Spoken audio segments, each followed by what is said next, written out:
Welcome to the Fighting on Film podcast, the podcast all about classic and obscure war movies, from the Normandy landings to the days of chivalry and swords. If it's been captured on film, we're going to try and cover it. I'm Robbie of RSM Military History. I'm Matthew Moss of Historical Firearms and the Armourer's Bench.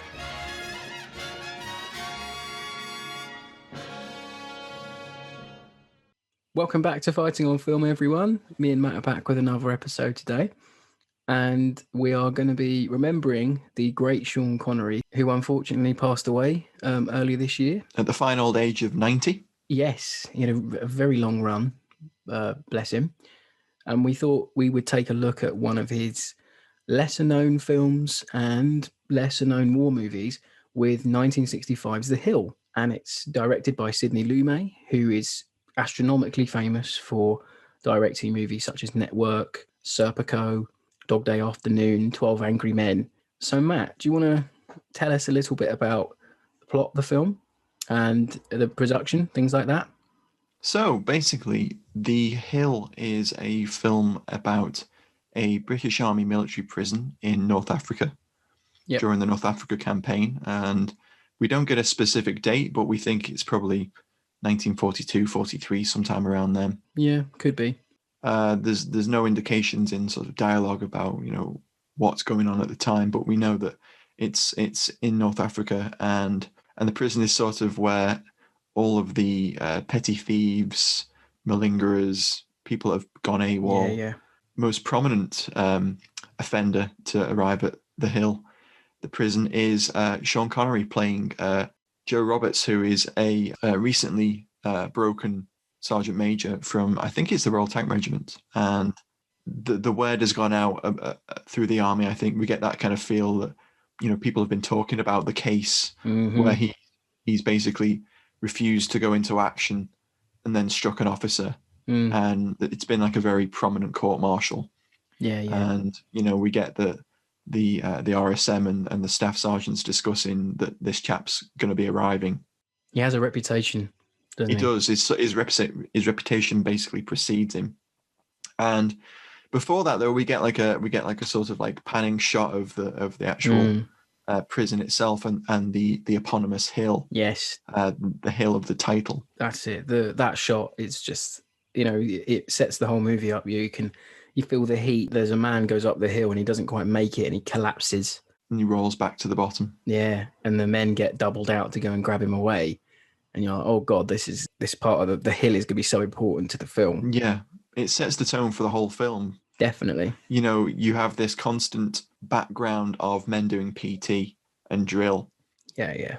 And there's the overbearing heat, and we get this portrayed through some really tight close-ups of the prisoners and the actual the prison warders, the staff sergeants and the NCOs controlling the prison. And then we have a fresh batch of 5 prisoners arrive. Yep. But before this, 2 prisoners are being released. Yeah, they are. Yeah. They double over and they have a brief chat with the RSM, which is RSM Wilson. Bear Wilson. Yeah. Who's played by the brilliant Harry Andrews. Absolutely fantastic. Classic British character actor, which the entire cast is really driven by that classic batch of 50s, 60s British character actors. So just to go over the cast briefly, we've got Harry Andrews as Wilson. Then we have Jack Watson as Jock McGrath.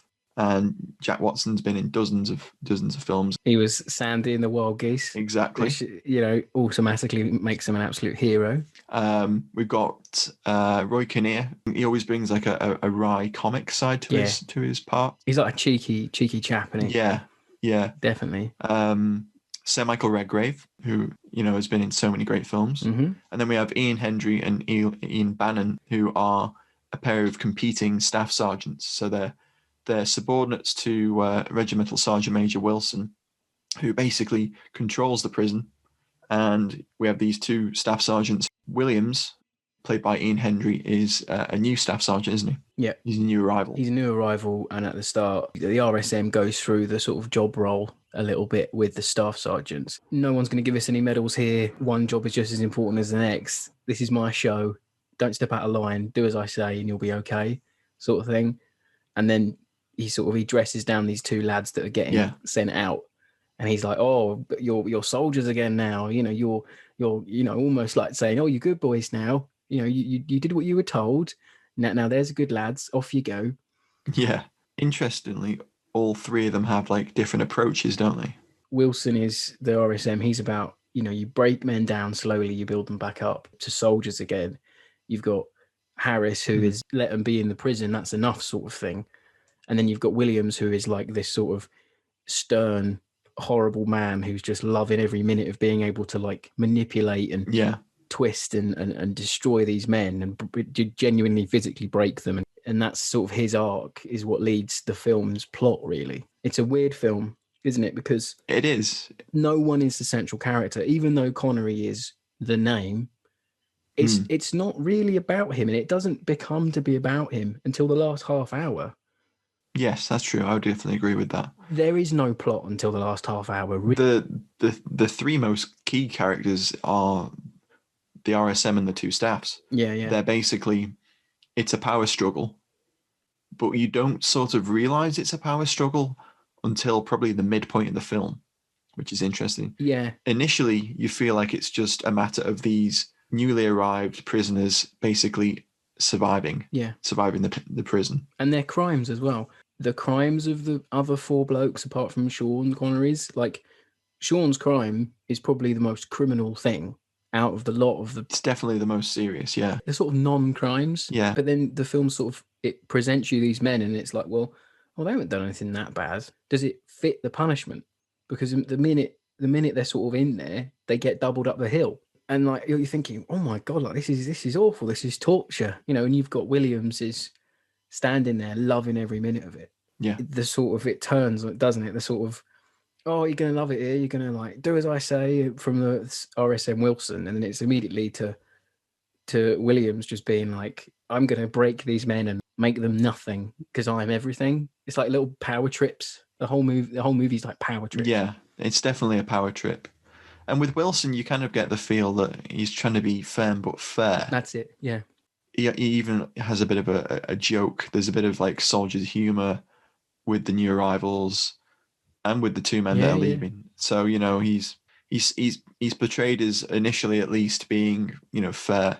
And he probably is throughout the film, but he is, as we go on, he does like struggle to retain control of the prison itself.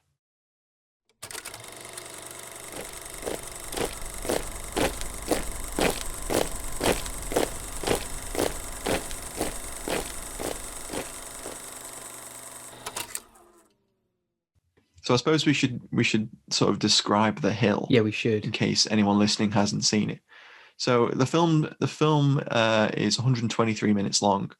It's a long watch, but it's a really enjoyable one, and it's well worth sitting down to enjoy. Definitely. But in case you haven't seen it yet, the hill is basically what is described as something that the prisoners have actually constructed. Yes. So it's a giant hill flanked by two sides that are rocks and stones. I've got what Wilson says. Oh, go ahead. See that hill? I noticed it as I came in. We built it special. 2 tons of sand and rock and a lot of labor and sweat. There you go.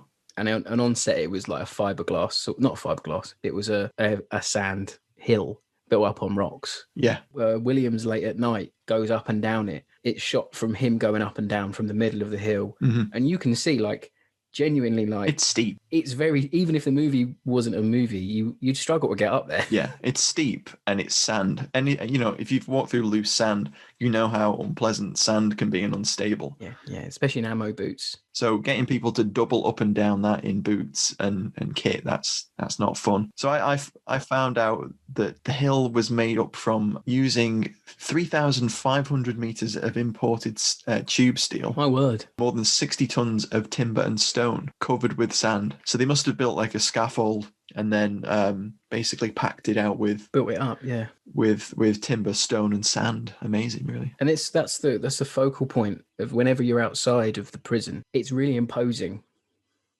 It apparently was filmed in an old Spanish fort in southern Spain, like near Malaga or Almeria. And it was basically, you can see on the establishing shot, there's the part of the walls falling down. What they've done is they've put up like a chain fence you know, typical prison of war, chain fence. Yeah. I think that's also something interesting to note, that, you know, they went to the, you know, extent of finding a suitable like prison that looked like somewhere that they might repurpose, you know, in Libya. In the middle of nowhere, if you escape, where are you going to go? Yeah. You know, you're going to die if you do anyway, aren't you? Yeah. It's an interesting film because it moves away from a dynamic we're used to of, you know, of war films that involve prisoners are almost always prisoners of war. Yeah, that's it, yeah. So there's only a couple of films, you know, I can think of that deal with prisoners that aren't actually prisoners of war. They're actually military prisoners. Military prisoners, exactly. You know, things like Paths of Glory. There's that Robert Redford film from the early 2000s, The Castle, or The Last Castle rather, which is very similar actually in plot to The Hill. I've not seen that one. Maybe I have to compare it. But yeah, it's a very rare genre piece. You know, you don't get movies like this. A film about military discipline and military prisons and things like that. It's a refreshing plot. You know, it's very strikingly different. Almost every war movie of that 50s, 60s genre. Almost no one is likable to an extent. There's no characters that you really do side with. I don't think I. No. There's only one character I felt actually. I could see your point was Harris.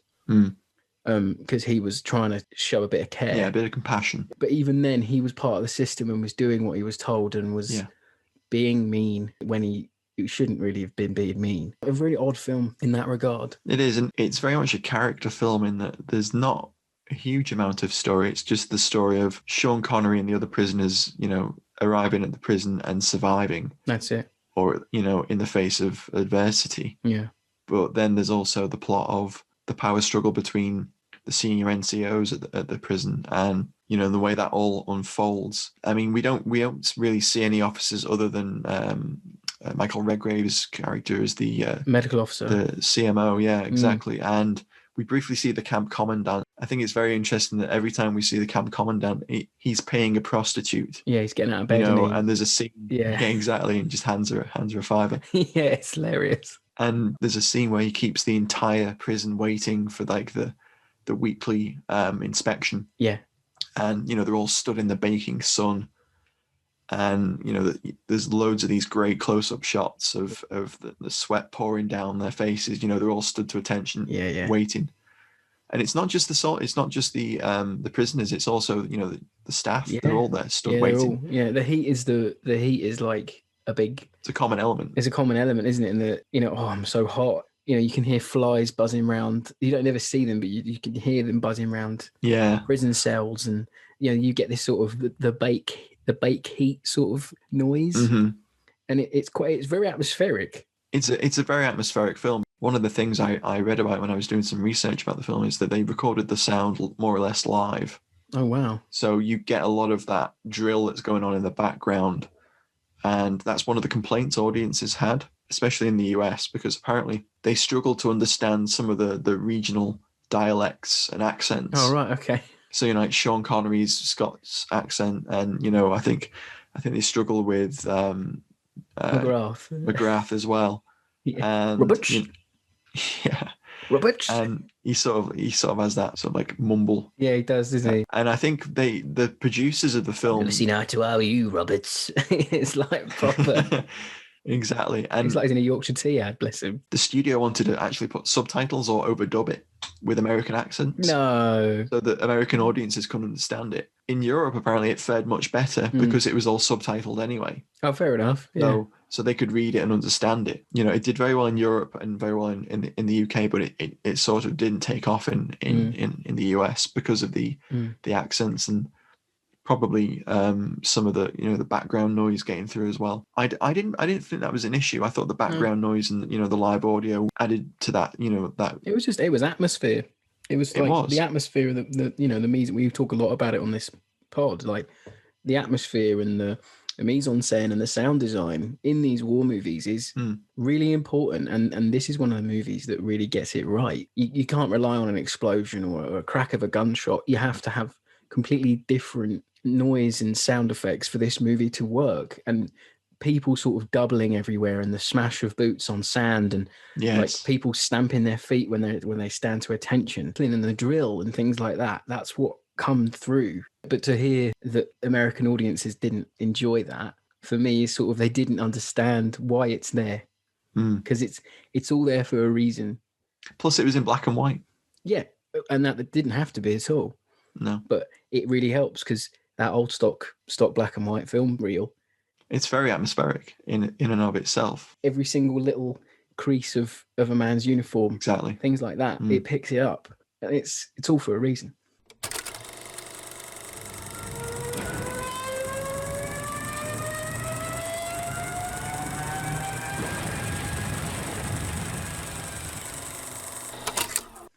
So Matt, did you find out anything about military punishment? Yeah, so one of the things that is pretty interesting about the film is that it focuses on a military prison. Obviously, there's a long history of punishment and military punishment. The British Army has, there's that old tradition of flogging. Yeah. That didn't go out until the late 1800s, mid 1800s, and field punishments, during the Great War, fairly strenuous and unpleasant. The history of military prisons. Sound like Sean. The spirit of Sean is taking me. The tradition of military prisons in the British Army goes back to around the 1850s, with the establishment of Aldershot military prison, what became known as the Glass House, which has since become sort of the slang term for any British Army military prison. A byword, isn't it? And put you in the glass house. Exactly. And glass house comes from the glass, basically the roof of one of the Aldershot wings, which is really interesting. There's this long history of glass houses and British military prisons where they're serving soldiers, but they're being punished during their service for acts that they've committed. Yeah. And offences that they committed, while soldiers. So you have this level of discipline and harshness that you probably don't see in civilian prisons. The punishment these guys are getting in the film, I'm sitting there thinking, oh, they didn't do this in Porridge. Do you know what I mean? Oh. Everything that I've seen in prison movies, the hill really takes the cake. Yeah, no one walks anywhere. No, everyone doubles. If there's a word that is synonymous with a hill, it's double. You hear it every other fourth. You do. Double, double, double. The sound design is brilliant because you're like, fucking hell. All right. You get a bit annoyed with Williams and Harris because you're like, Jesus, all right, that's enough. Well, it's very representative of that kind of discipline and drill of that period where the constant shouting and barked orders, and you have to double everywhere. You have to double on the spot. Crikey, yeah. It's absurd. It ramps it up to absurd levels, but it's obviously that's what the movie's going for. It's going for that absurdity of discipline.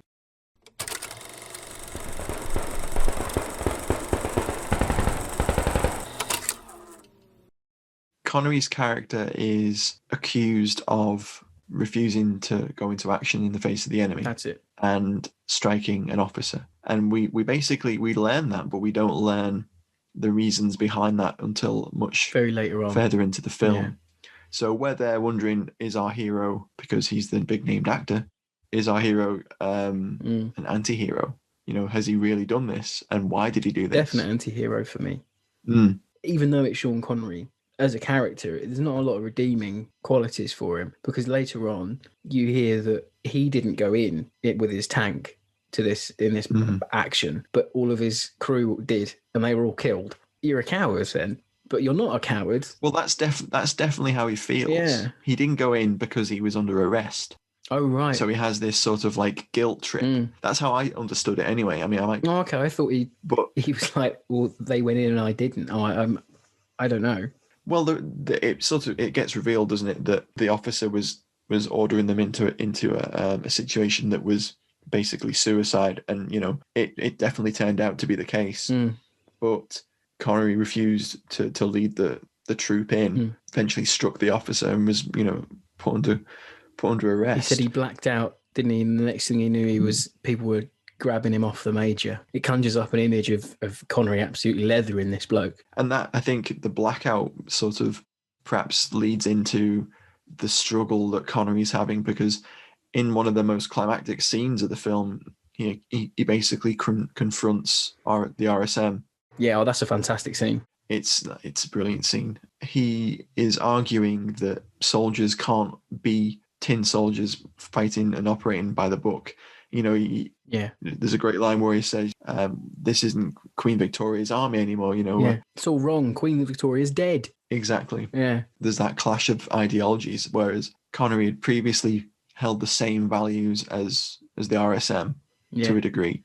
They both quote some of the King's regulations back and forth. Yeah, it's brilliant. And, by paragraph, Connery sort of has this breakdown of where he's tired of the futility of always following regulation. And carrying out orders for no reason. Exactly. Yeah. Yeah. And that's where the plot for me starts saying something more than the movie, whereas...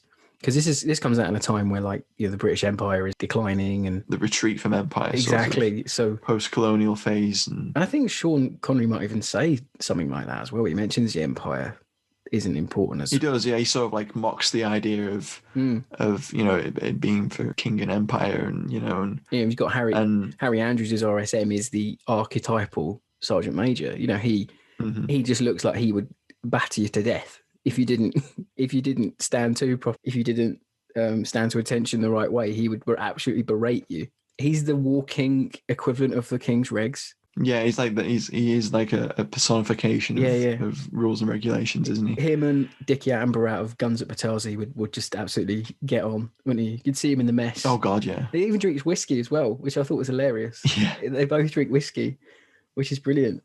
Well, it's a classic stereotype, isn't it? I suppose. Definitely.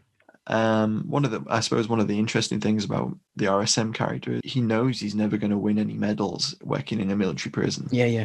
But it's his duty, and he accepts the task of breaking these men down and building them back up into soldiers. Yeah. And that's kind of how he justifies his own career. And what he does, he's doing something for the army, so therefore it is just. Whereas Williams, who basically, it's discussed at the beginning of the film that he comes from civilian life. He's been a warden at Wormwood Scrubs, I think it mentions, a British prison in London, and they sort of discuss the dynamic of the prison back in Britain being bombed and him coming into the army. That's it. Yeah. I thought it was going to be fish out of water. He's going to see how brutal this prison is, but no, he becomes the brutal prison. And it's very quick. So I thought, oh my God, he's an evil man in this movie. Williams is. And he's sadistic. Yeah. Really sadistic. And he from scene one where we see him, you sort of don't really notice he could be anybody. And then the minute he's given command or charge of Sean Connery and his prison mates, he absolutely turns into this horrible, sneering, almost like playground bully. Yeah, the power corrupts, isn't it? Really corrupts him so fast. And, he doubles them up the hill in their full kit in the blazing sun, and he doubles them back down. And then he singles out Sean Connery and says, "You're going up again, double." And he has the rest of them jump into a pond. Yeah, that's it. And cool down. And Connery, the emotion on his face, the abject depression of seeing the rest of them in the cool water as he's having to continue doubling up the hill. It's just... Connery in this film is a standout, but my God, there's some amazing performances in this film. All round, everyone puts in an absolute display. It's such a rich seam of performances. Harry Andrews is RSM. We've picked it out a lot, but he served in the Royal Artillery during the Second World War anyway, so he's used to this. Oh, right. But he really is. He's pulling out all the stops to be this hard as nails RSM. Connery, I think. Almost sometimes he's a bit redundant in it. The story's not about him, so it could be anyone. But then he does come in. Well, as you say, he doesn't become a focal point until later, doesn't he? No, but he's the one with the brains, or at least the heart, to stand up for it or know that it's wrong. And then you've got Williams' horrible staff, and then you're introduced to Harris, who's been at the prison for, we assume, a few years at this point. Yeah. Well, to the point where he's calling the RSM by his first name. That's it, yeah. And the RSM calls him Charlie as well. Yeah. So So they definitely know each other well. I think the first thing he says in the whole movie is in the scene where he's chatting to the RSM. He offers him a sweet. That little act of kindness goes a long way, and he's like, "Oh, you shouldn't be too hard on these boys." He's like, "Oh, don't tell me how to do my job." So yeah, everyone's sort of got someone to play off in a way. So Sean's got McGrath to play off because McGrath is the only person who, in his world of his cell, who can sort of stand up to him properly. Yeah, they're the most alike, aren't they? Yeah, you've got Harris has got Williams to play off of. The RSM sort of has the commandant, but not really. So he's only answerable to himself. Kinnear and Ossie Davis, Jacko King, they don't have anyone to play off, but they've got their own arcs. And Jacko's is way more interesting than Kinnear's character. Kinnear is a little bit, I think he's in it to be the comic relief, but he just gets annoying. I mean, to a degree, so he's always asking to be, transferred to a different cell. Oh, I've had enough. I've had a stomach full of this, I have. He keeps saying that. And, they all play a role in the film, so they all sort of play a role in the ramping tensions. Kinnear's quite overweight, and he breaks down on like a rope climb, and he's like, I'm fat. He sort of like laments and cries out, "I'm fat." And you feel for him in that. You do feel for him though. Yeah, it's a good scene. Every time someone cracks, you feel for him.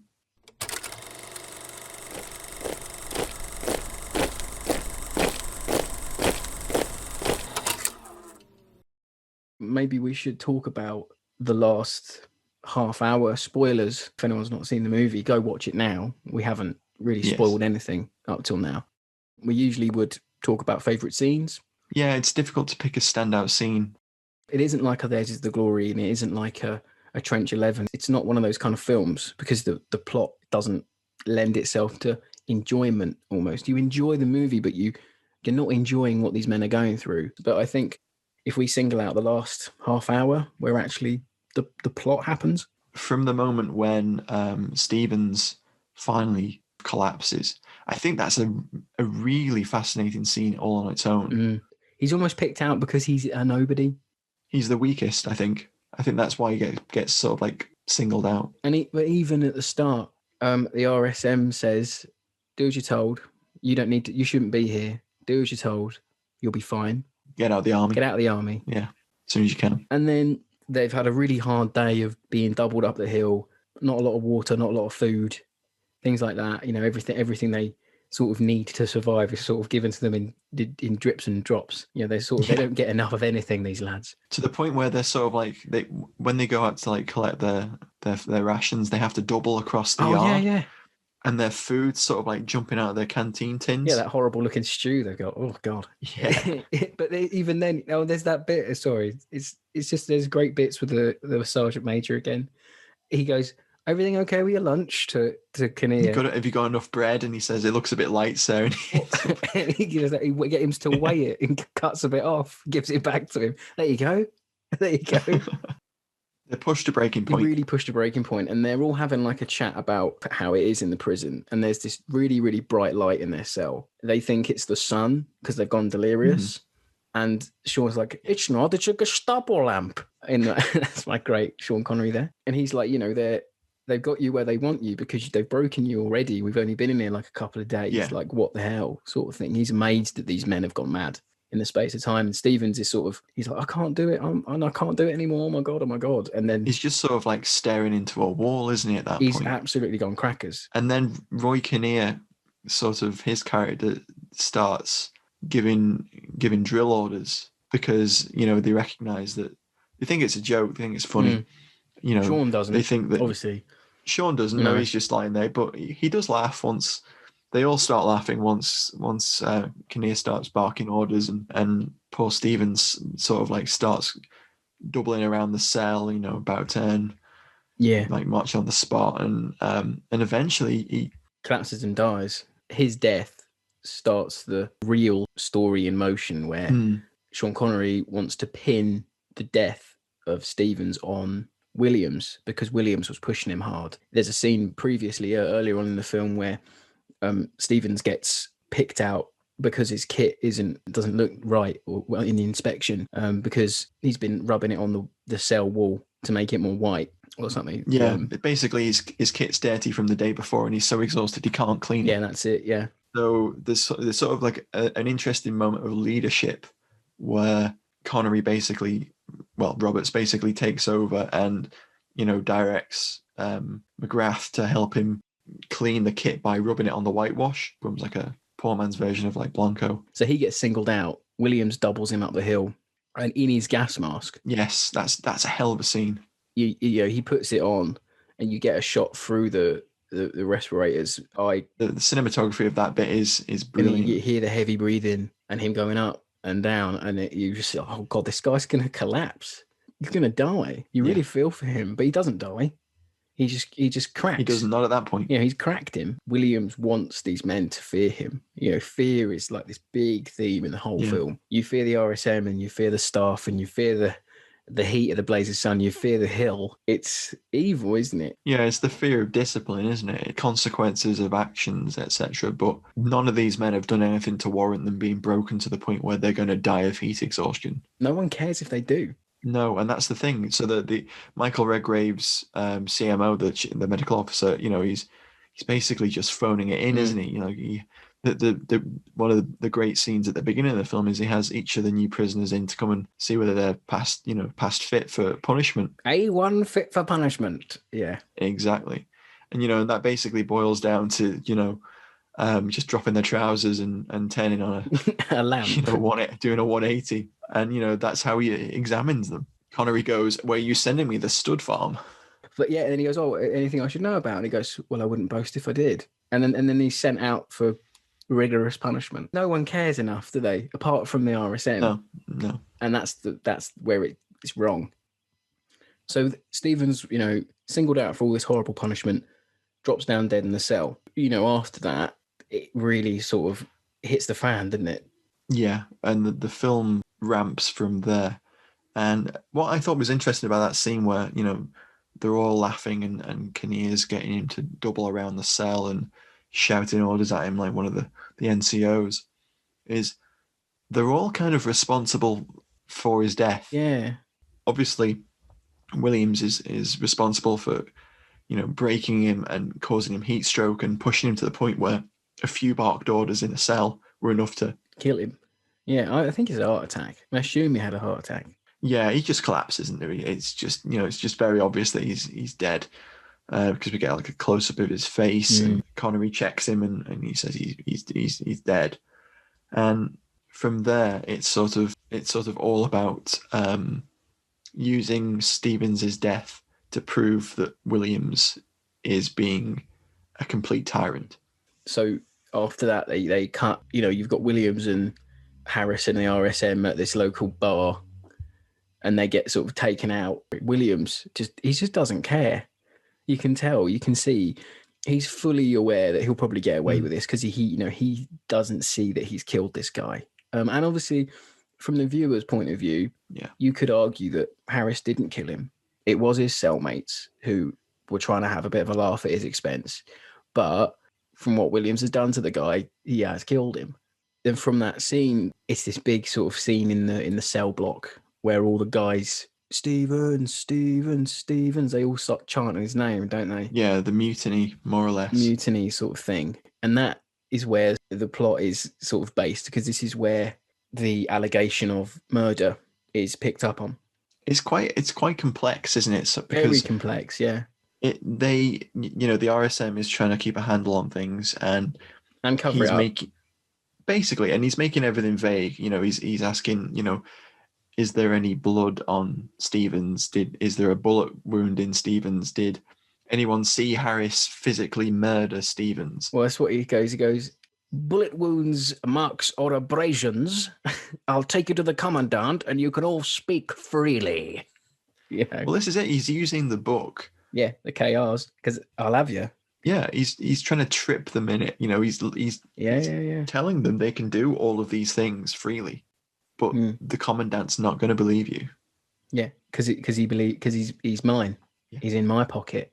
He doesn't care. He's too busy with the prostitute. And then you've got this beautiful scene where Harry Andrews gets his BAFTA nom. He's in the middle of all these guys. It's a tense scene because, they're all shouting. And, at that point, I think he's still in control of the prison because Definitely. he diffuses the situation. He does. You're thinking, oh, God, there'll be a riot. Because if these guys wanted to riot, there's maybe only like 20 staff there. They pretty much could do it. And I'm thinking, oh, They God. get the hoses out, don't they? Yeah, get the hoses out and they've got their, their batons or are they yardsticks? I don't know what they were. They look like some of them have like yardsticks and some of them have like batons. Yeah, definitely. They don't get any arms out because there's this bit. Harris goes, "Shall I go to the army, sir?" And Andrews goes, "Is this Chicago?" Yeah. And they don't. They're not armed, so I'll deal with this with a fine speech. That's it. Yeah, exactly. But Andrews, the RSM, knows that if you bring guns out, then it might ramp the situation up. And if Williams is going to kill Stevens by drilling him, Williams might kill one of them by shooting him. So I think, there's conscious decisions going on. Andrews is the RSM. I think, honestly, he is phenomenal in that role. He's a standout. Yeah. Standout. All these guys are shouting, Stevens, Stevens, and it ramps and ramps and ramps. And then he's like, gets them to quiet down. And there's this one little meek, timid private soldier prisoner holding his mess tin. And he goes, "What's your name? Oliver Twist? Put that down. You've missed breakfast." And he throws his mess tin. And this guy's like shitting himself because he's been singled out. But the RSM knows, single out a weak one because he's not gonna be mouthy back. And he goes, "What's your name?" And the guy goes, "Stevens." It's like Spartacus almost. Yeah. And without missing a beat, Andrew's character goes back, "Staff, we've got a miracle. A man back from the dead. Take him back to the mortuary." And before that, take him over the hill before we bury him. It's so evil. And it's so like a bee sting. But by the end of that scene, he's diffused everything. They've had a bit he's having a laugh. They're having a laugh. Yeah. And everyone's back in their cell. But it's the way his pronunciation of words and the way he says things and the words he chooses to like roll over his tongue and all that. It's just, it's a tour de force, that whole bit. Then the allegations of murder start ramping and someone's actually come forward to say, look, I will, come forward. McGrath and King basically back up Connery's assertion that's it. That Williams has murdered Stevens. And King's got his own reasons for wanting to fight back as well, because he's been horrendously racially abused, like the whole movie. Yeah. These little constant digs at his sort of his life and his background. You can see why he goes mad. He actually properly mentally cracks. Yeah. But even then, I wasn't even sure if he was doing that because they cracked him or because he knew that was a way that he could act. Yeah, I mean, wouldn't be able to touch him. It's definitely true. So you kind of like, there's a great scene where he resigns from the British Army, which he can't really do. Yeah. But he takes off his uniform and he starts ripping his clothes up and he's hysteric, And at that point, I quit this bloody army. Exactly. Yeah. You definitely get the feeling that he is really, he's become unhinged, he's broken, and he's screaming out that, none of this is fair. I don't want to be in this army anymore. Yeah. And he gets marched to the commandant's office for the interview of explaining that Williams has killed Stevens, and he goes in his underwear. So he's marching across the square, Dublin. That's the only time you see anyone walk in the film. He basically walks because he refuses to double. And it's Harris like shouting at him, "Double, double," and he's just not. And Harris finds this amusing. He does really, but he can't show it. But when he's in the sort of confined space with the commandant and Jacko, you see him like, I can't control him. Yeah. But he like has a little wry smile as if he's loving every minute of it. And Jacko takes cigarettes and sits. Oh, it's great.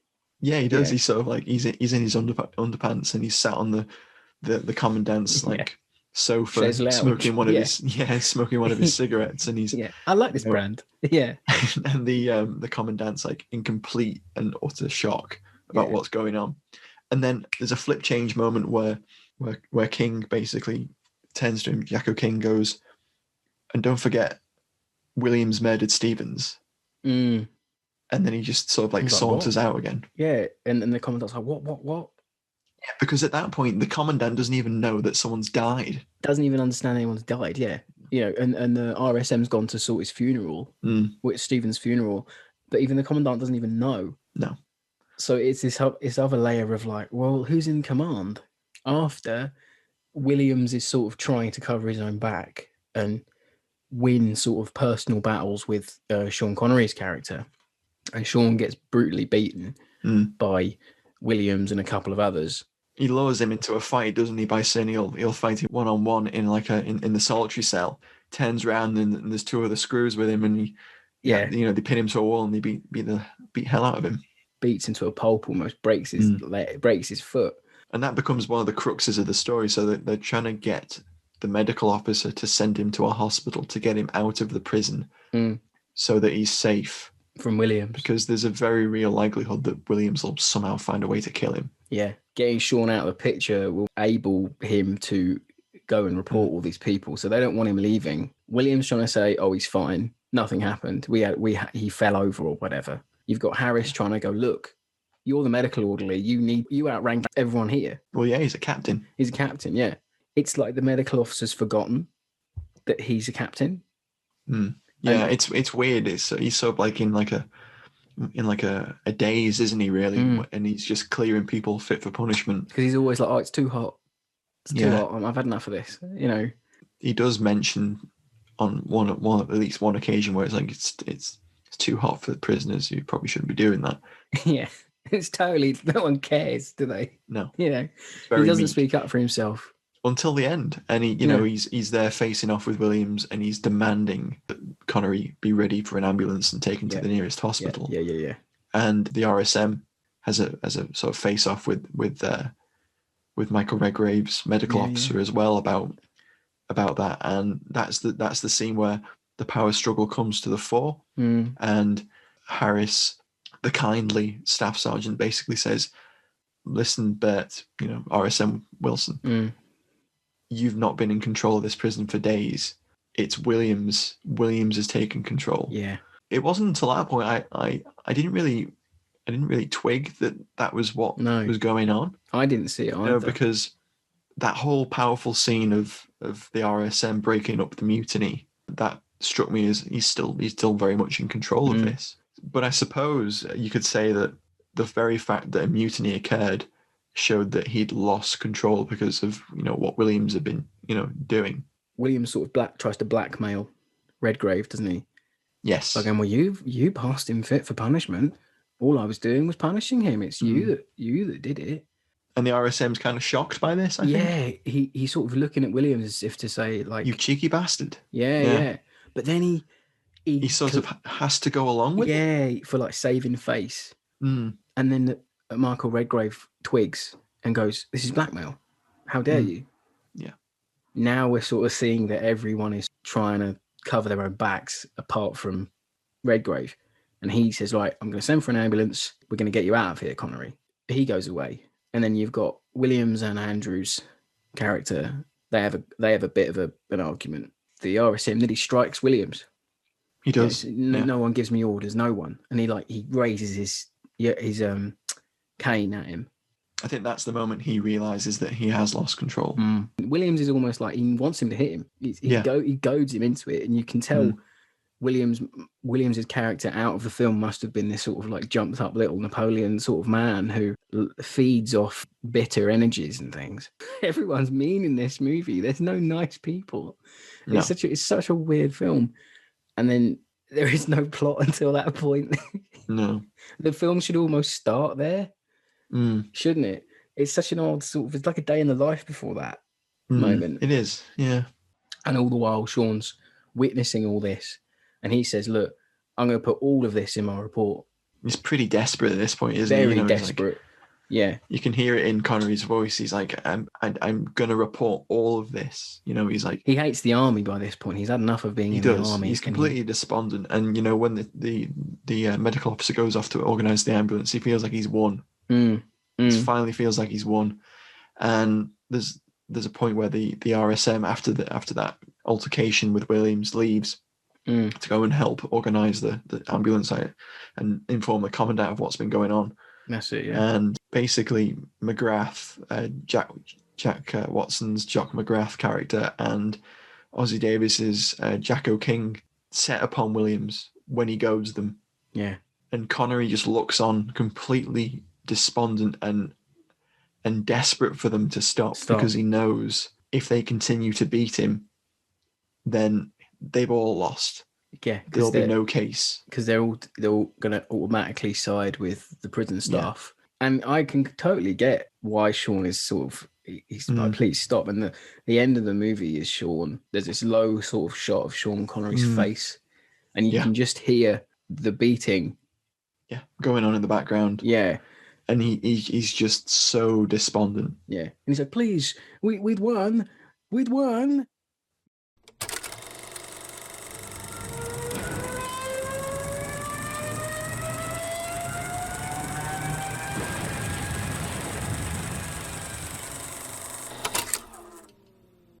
Sean Connery's acting.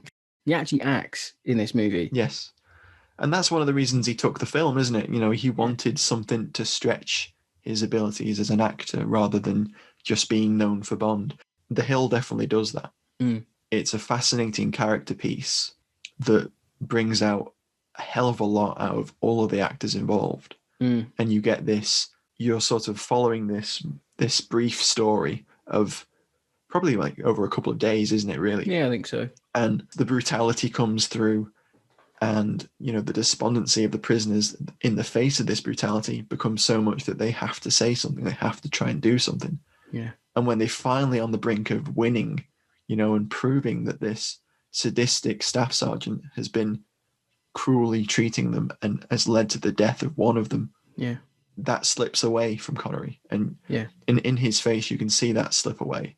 If he survives, who knows? Because the film cuts away, and that's how it ends. It cuts, and it goes to black, and it just says The Hill, and you get the sound of a prison door locking, and then the credits roll. There's no just desserts. I mean, you could argue that Williams getting beaten up is punishment enough, but it's not, because you know. But it doesn't feel cathartic. None of it does. No.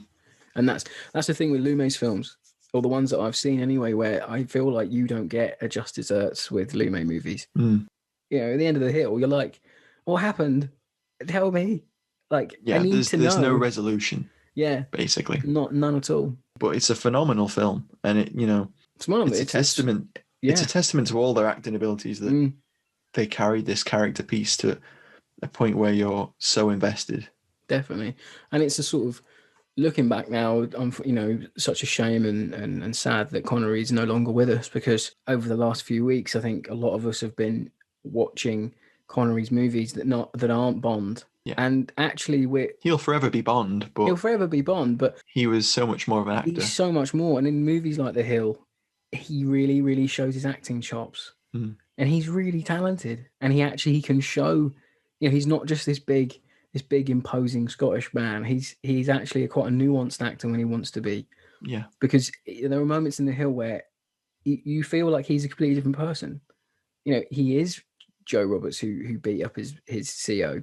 We would implore you, from everyone at Fighting on Film HQ, that this movie is one to hang Sean Connery's legacy on. Exactly. It's one that we, you know, as soon as we heard the sad news that he died, that we thought, what films can we cover on the pod that would, you know, showcase Connery as the iconic actor that he is. And, you know, we thought The Hill was just the obvious choice. Yeah. Because it's such a powerful performance. Definitely. You know, I was saying to Matt before we started recording, you know, I could definitely see him in command of Matilda 2. You know, he looked very much like Tank Commander stock. So, Matt, any final thoughts? I think The Hill's just one of those iconic films that grow. So while it might not have been an instant classic, I think it's certainly for those who are fans of Connery and, you know, fans of that kind of film, that kind of war film, it's sort of become one of those classic films that are very character based. So, you know, like Bridge over River Kwai is very character based. You know, and this is a very strong character movie, I think. And it's got that brilliant cast of classic British character actors. Yeah. And And the film was nominated for 6 BAFTAs, and it only won the photography BAFTA. But for American listeners, a BAFTA is a British Academy Award, basically. It's a shame that it didn't win any more awards, I think. They certainly deserved it. It really did, because it is an American film. It American money behind it, American, director, things like that. I think it was MGM that produced it, wasn't it? Released it, produced it, yeah. So it is a massive cult classic, I think, now. Rightly so. 100%. Since Lumet passed away, all of his movies were sort of got rediscovered, and The Hill sort of is one of those movies. Well, it just shows the breadth of his, his ability. He could go from being suave Bond to, being a dark, broken tank regiment NCO. To shooting Nazis in the face in Arnhem. Indeed, yeah. We had a lot of nice interaction from you guys when Sean passed away on the day that he did pass. Some great tributes to the man. Over on the Fighting on Film Twitter. If you aren't following us yet, do find us at Fighting on Film. So yeah, we've got loads of things coming up towards Christmas. We've got some great movies we're going to be covering. We mentioned one of them earlier on in the podcast, but we won't give it away just yet. Wild Geese. Another big thank you again for listening, guys, and we hope you enjoyed The Hill. Thanks for listening, guys. Till next time. Au revoir.